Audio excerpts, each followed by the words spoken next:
আসসালামু আলাইকুম। Hello everyone, কেমন আছেন সবাই? আমি আলহামদুলিল্লাহ ভালোই আছি। রান্না করেছিলাম পটল দিয়ে মাছ। আলু পটল মাছ দিয়ে এই পাতলা ঝোলের তরকারিটা কিন্তু ভীষণ মজা হয়। দেখুন আমি কিভাবে করছি। প্রথমে আমি একটি কড়াইয়ে সরষের তেলের মধ্যে পেঁয়াজ দিয়ে ভালো মতো ভেজে নিচ্ছি। এবার একটু রসুন, কাঁচামরিচ আর লবণ দিয়ে ভালো মতো মিক্স করে নিচ্ছি। গুঁড়া মশলার মধ্যে থাকছে হলুদ গুঁড়ো দেব,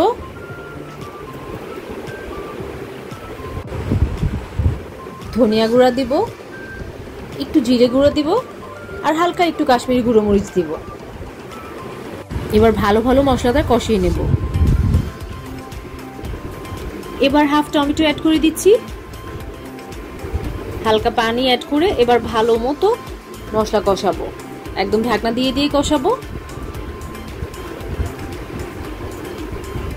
এই পর্যায়ে আমি আমার পটলগুলো দিয়ে দিচ্ছি।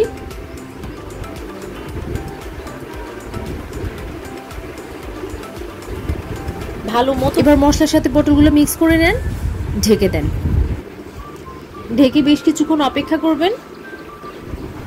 ঢাকনা সরিয়ে এবার আবার ভালো মতো নেড়ে চেড়ে দেবেন। এই দেখুন পটলটা অনেকটা সেদ্ধ হয়ে এসছে। এই পর্যায়ে আমি ঝোল অ্যাড করে দেব। আপনি যে পরিমাণে ঝোল রাখতে চান সেভাবে আপনি পানিটা অ্যাড করবেন। এবার ভালো মতো মিক্স করে নেন।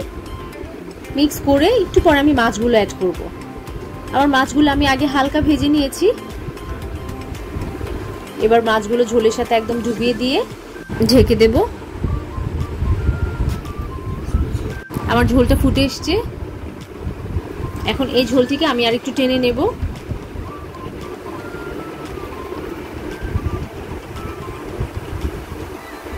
আমার মাছটা প্রায় হয়ে এসেছে। একটু নেড়ে চেড়ে আমি এখানে লবণ হয়েছে নাকি সেটি চেখে দেখব। যদি লাগে লবণ অ্যাড করে দেবেন এই পর্যায়ে।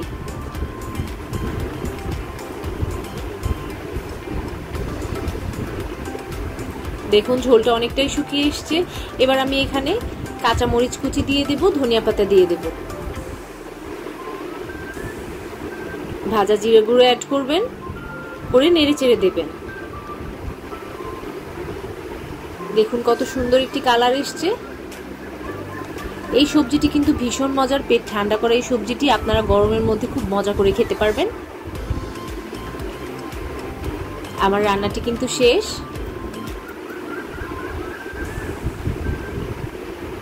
খুব সুন্দর লোভনীয় লাগছে না?